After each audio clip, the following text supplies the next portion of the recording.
ये 1500 करोड़ की लैंड है। ये आज की टाइम में प्राइम लोकेशन है। ये मुझे छोटा राजन के तरफ से जो लोग थे उन लोग ने सामने से ही उन लोग आए थे, तो मैंने अपने पेपर में भी पुलिस कंप्लेंट भी की थी, सब कुछ किया मैंने। पासी तो एक्स एमएलए है, अभी बीजेपी के हैं, तो क्या यहाँ के जो गृह मंत्री हैं जो हमारे देवेंद्र फडणवीस साहब, क्या उनको संरक्षण मिल रहा है सुभाष पासी को? मुंबई टीवी, हर खबर सच के साथ। मैं हूं अफजल शेख और आप देख रहे हैं मुंबई टीवी। इस वक्त मैं मौजूद हूं जुहू चौपाटी से लगकर जो पटेलवाड़ी जिसे कहा जाता है वहां पर, और ये आप जुहू चौपाटी का एक बेहतरीन हिस्सा देख रहे हैं जहां पर मुंबईकर्स आते हैं। और इसी जुहू चौपाटी के सामने एक बहुत बड़ा विवाद चल रहा है। नोवोटेल होटल है और इस नोवोटेल होटल के पास ही एक बहुत बड़ी जगह है जो कि 4 एकड़ में फैली हुई है। और इस 4 एकड़ की जगह पर जो कब्ज़ा करने का आरोप लगाया जा रहा है, जो कि पूर्व विधायक रह चुके हैं सुभाष पासी, वो इस जगह पर क्यों हड़पना चाह रहे हैं? आखिर ये महाराजा कच्छ की जो जगह थी ये आखिर कैसे उन तक पहुंची और वो जो है अब कब्ज़ा करने के लिए तमाम जो है अपनी नाकाम कोशिशें कर रहे हैं। इस पूरे मामलात का भांडाफोड़ करने वाले हमारे साथ मौजूद है आफ्ताब खान, जो कि 2018 से ही पूरा पेपर वर्क के ज़रिए फॉलोअप ले रहे हैं। अब तक कहाँ तक इनकी लड़ाई पहुँची है और ये आखिर क्यों इस प्रॉपर्टी को जो है सुभाष पासी को कब्ज़ा करने नहीं दे रहे। तो आखिर ये पूरा जो विवाद 2018 से चल रहा है, जो सुभाष पासी कब्ज़ा करने की कोशिश कर रहा है, आखिर क्या वजह है और आप क्यों रोक रहे हो? सर, इसकी वजह ये है कि ये जो ज़मीन है ये actually Maharaja of Kutch Madan Singh Maharao की है। हाँ। ओके, और ये जो चीज़ें हैं ये लॉफुली अगर आप देखा जाए तो ये जो ज़मीन है ये रिक्रेशन ग्राउंड है और ये पार्किंग लॉट है।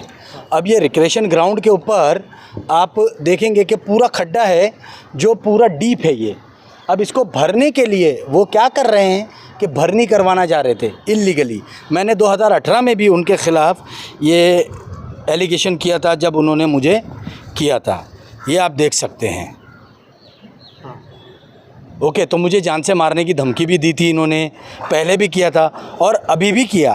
तो मैंने अभी भी ये देखिए, और यहाँ के जो हमारे भूतपूर्व जो कॉरपोरेटर थे मिस्टर एडोल्फ डिसूजा, उन्होंने भी बाकायदा टाइम्स ऑफ इंडिया को स्टेटमेंट दिया हुआ है।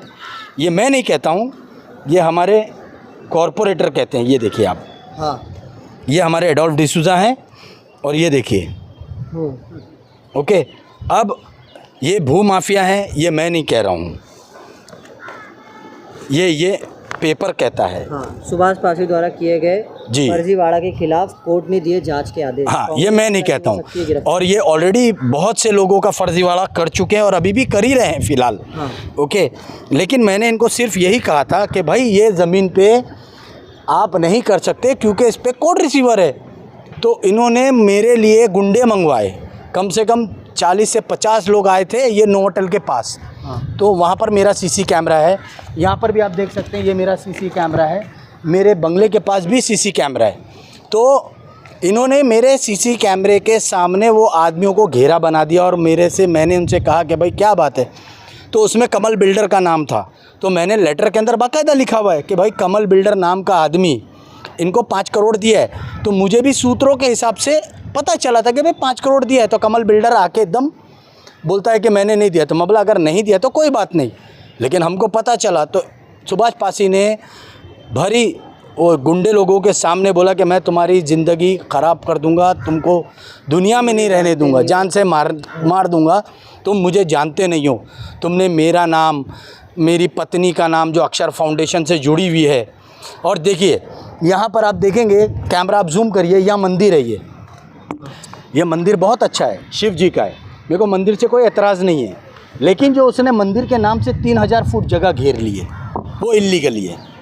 वो अक्षर फाउंडेशन के नाम से उसने वहाँ बंगला बनाया है, वहाँ 3 होटल बनाए हैं जो कंटेम्प्ट ऑफ कोर्ट में आता है। 2015 से इन्होंने सब बना लिया और यहाँ के लोगों ने वो खाली ज़मीन का पैसा लिया है उनसे। बहरहाल वो सही है कि उन्होंने ख़रीदा है, लेकिन जो खाली ज़मीन थी वो लैंडलॉर्ड से नहीं ली हुई है इन्होंने, यहाँ के जो रहवासी हैं उन लोग ने बेचा है उनको। और कंटेम्प्ट ऑफ कोर्ट इसके लिए क्योंकि इस ज़मीन पे भी कोर्ट रिसीवर है। जब कोर्ट रिसीवर है, कंटेम्प्ट ऑफ कोर्ट तो हो ही रहा है ना।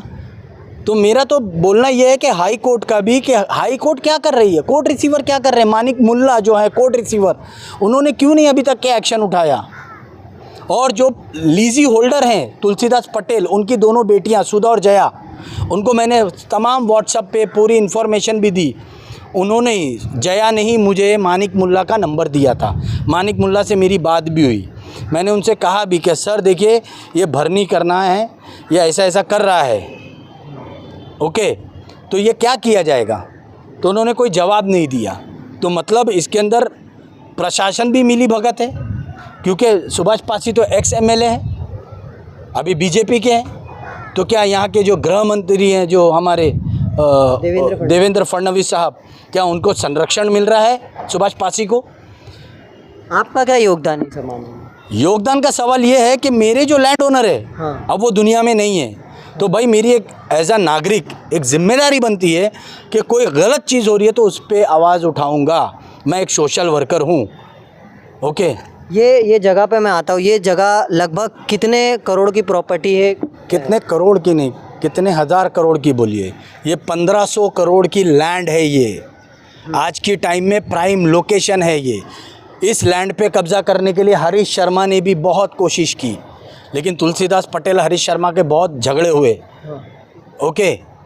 उसके वजह से भी आज भी ये तुलसीदास पटेल की बेटियों के बीच में झगड़े चल रहे हैं, इसलिए कोर्ट रिसीवर है। लेकिन मुझे सूत्रों से पता चला, महाराजा ऑफ कच्छ के महल से, विजय विलास से, कि भाई सुप्रीम कोर्ट का ऑर्डर पास हुआ है ये ज़मीन पे उनका पोजीशन आने के लिए।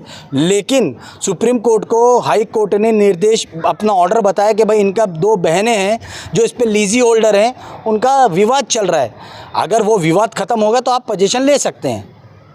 यानी कि वो दोनों बहनों ने जानबूझ के ये क्रिएट किया है ये भी चीज़। तो हम तो ये बोलते हैं कि भाई ये चीज़ है, ये बहुत ख़तरनाक है, इससे काफ़ी बीमारियां हो रही हैं, ओके। ऐसा नहीं कि नहीं है, हमारे यहाँ पर बहुत लोगों को तकलीफ़ है, हमारी ये सामने की बिल्डिंग को तकलीफ़ है, हमें तकलीफ़ है। यहाँ इतने जर्म्स है इस खाड़ी के अंदर, आप नहीं मान सकते हैं।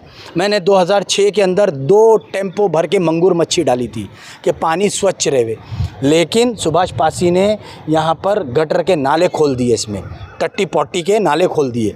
उसने जितने भी स्लम बनाए झोपड़पट्टी के, इनके सब के नाले उसमें जाते हैं, ओके। उसके वजह से ये आज तक प्लॉट ऐसे के ऐसे ही है।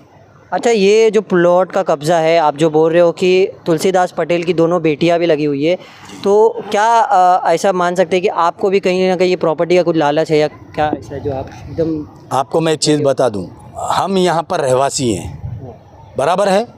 अब हमको कोई लालच ही नहीं, लालच जिसको था उसने तो पूरा हड़प लिया। ये देखिए आप नीचे। नहीं, लेकिन लोग में से सिर्फ एक आप अकेले, आप सोसाइटी भी है, उन्हें भी दिख रहा होगा। हाँ तो दिख रहा है, लेकिन उन लोग को तो पैसे मिलते हैं ना, मुझे पैसों की ज़रूरत नहीं, लेकिन तुम दूसरे की ज़मीन क्यों हड़प रहे हो? मेरा कहने का मतलब ये। तो उसके एवज़ के अंदर उसने मेरा प्लॉट भी हड़पने की कोशिश की। मेरे छोटे भाई को बुला के उसने फ़र्ज़ी पेपर बनवाए हैं कि आप मुझे बेच दो, मैं देख लूँगा आपके भाई को। तो मेरे भाई को तकरीबन 10 या 20 लाख रुपया उसने दिया है, जिसका नाम दाऊद अख्तर सिद्दीकी है। इसमें आप बोल रहे हो कि कुछ अंडरवर्ल्ड से भी जुड़ा हुआ धमकी आपको मिला है? हाँ, मुझे छोटा राजन के तरफ से जो लोग थे, उन लोग ने सामने से ही उन लोग आए थे। तो मैंने अपने पेपर में भी पुलिस कंप्लेंट भी की थी, सब कुछ किया मैंने। ये देखिए, इसके अंदर बाकायदा मैंने सब मेंशन किया हुआ है, ओके, कि सुभाष पासी और उनके। अंडरवर्ल्ड से आपको डर नहीं लगता है? डर क्या है? अंडरवर्ल्ड क्या है बताइए ना। अरे भाई, डॉन है आप? माफिया डॉन का सवाल नहीं, कानून भी है ना, पुलिस है ना मेरे साथ। अब ये जो अंडरवर्ल्ड डॉन की बात करते तो काशी पासी का ये बड़ा भाई है, और ये हिटमैन था छोटा राजन का। काशी पासी तो मर गया, लेकिन काशी पासी जब जेल में था तो उसके जितने भी काम थे, जितने भी इलीगल वर्क थे, वो सब सुभाष पासी करा करता था। अच्छा, उस पर काफ़ी FIRs हैं, काफ़ी चीज़ें हैं। अभी भी लेटेस्ट में 3 FIR हुई हैं। कई लोगों के इन्होंने पैसे खाए हैं। आपने कब FIR कराई? मैंने तो अभी रिसेंटली करवाई थी, 2022 के अंदर 12वें महीने में 26 तारीख के करीब। साढ़े उस पर अभी तो कोई एक्शन लिया गया है? नहीं, एफआईआर बोले तो उन्होंने एनसी ले ली, क्योंकि उन्होंने मुझे जान से मारने की धमकी दी और गुंडे बुलवाए थे। तो उस वक्त तो मेरी एनसी ले ली गई। फिर मैंने लेटर बना के मैंने सब पुलिस कमिश्नर को, तहसीलदार को, कलेक्टर को, सबको दिया। तब आपकी जो कलेक्टर थी निधि चौधरी थी, तब की तत्कालीन, ओके, तो उनके पास भी लेटर गया, लेकिन इसके ऊपर सख्त कार्रवाई होनी चाहिए। अच्छा, ये जो पूरा आपने पूरा शुरू से लेकर आखिरी तक विवरण बताया है, इस पर अब जो है आपकी क्या मांग है? महाराष्ट्र के जो सीएमओ है देवेंद्र फडणवीस और तमाम ऐसे तहसीलदार है, तो उनसे क्या मांग रहेगी? भाई मैं यही मांग रहा हूँ कि ये जो ज़मीन है रिक्रिएशन ग्राउंड और ये जो पार्किंग लॉट है, ये महाराष्ट्र सरकार के अधीन आती है, बराबर है, लेकिन अभी कोर्ट रिसीवर है। लेकिन कोर्ट रिसीवर के रहते हुए बीएमसी के महाआयुक्त क्यों नहीं एक्शन उठाई? ये इतना इलीगल स्ट्रक्चर बन गए, क्या सोए पड़े हैं अफीम खा के? मतलब कि आप पैसा लो और लोगों को काम करने दो, और जो ईमानदार है उनको परमिशन नहीं देते, और जो इलीगल है वो खड़ा खड़ा यहाँ पर आदमी बना रहा है। तो क्या मतलब है? मतलब ये माफिया है ना, भू माफिया है। इसके लिए तो उसकी ताकत है। अगर कोई यहाँ पर एक ईंट भी उठाता है तो बीएमसी आके तोड़ देती है गरीबों का घर, लेकिन उसके घर को कुछ नहीं होता है, उसके होटल को कुछ नहीं होता है। रिक्रिएशन ग्राउंड पे सब में पहली चीज़, कोई रेस्टोरेंट कैसे बन सकता है? पहला तो महाराष्ट्र सरकार की ज़मीन है, रिजर्वेशन है, उस पर wine licence, liquor licence, hotel licence, business के लाइसेंस कैसे दिए गए जो ज़मीन पे कोर्ट रिसीवर है? मेरे को बीएमसी पुलिस डिपार्टमेंट के कमिश्नर साहब से भी ये सवाल है। यानी आपकी सबसे मांग है कि इस चीज़ को लेकर कार्रवाई की जाए। कार्रवाई की जाए। कार्रवाई नहीं हो रही है। कार्रवाई क्यों नहीं हो रही है? कार्रवाई का तो मेन मसला है, कार्रवाई क्यों नहीं हो रही है? किस वजह से नहीं हो रही है? क्या देवेंद्र फडणवीस जी उनको सहारा दे रहे हैं? मेरे को तो नहीं लग रहा, लेकिन ये हर जगह यही बोलता है कि देवेंद्र फडणवीस जी से मेरे घर के जैसे ताल्लुकात हैं, एकनाथ शिंदे जैसे मेरे घर के जैसे ताल्लुकात हैं।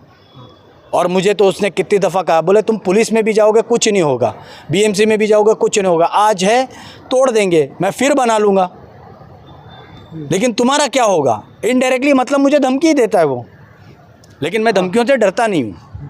जिस तरीके से यहाँ पर एक बड़ा आरोप लगाया है कि सुभाष पासी ने इस जगह पर अपना जो है निगाह बनाया और निगाह बनाने के बाद कब्ज़ा करने की कोशिश की, जिसके बाद तमाम पत्र व्यवहार दिया गया आफ्ताब खान द्वारा। इस पत्र व्यवहार के बाद भी जो है उन्हें अंडरवर्ल्ड से धमकी आई, और अंडरवर्ल्ड से धमकी आने के बाद जो है सुभाष पासी ने ये कहा कि मेरे सब पॉलिटिकल कनेक्शन बहुत ही स्ट्रॉन्ग है और इसी के साथ जो है मैं इस जगह पर कब्ज़ा करूँगा। आप लोग जो भी प्रशासनिक लेवल तक जाएंगे तो वहाँ पर उनकी कहीं ना कहीं साठगांठ होगी, जिसके कारण ये इतना बड़ा पैमाने पर जो 1500 से 2000 करोड़ रुपए की पूरी प्रॉपर्टी है उसको हड़पने की कोशिश कर रहा है। अब ये बहुत बड़ा सवाल और ये बहुत बड़ा आरोप है कि पूरे प्रशासन इस पर क्यों कुंभकर्ण की नींद सोया हुआ है और कब जो है प्रशासन इस पर कार्रवाई करेगा। कैमरामैन जैन सैयद के साथ अफजल शेख, मुंबई टीवी, जुहू।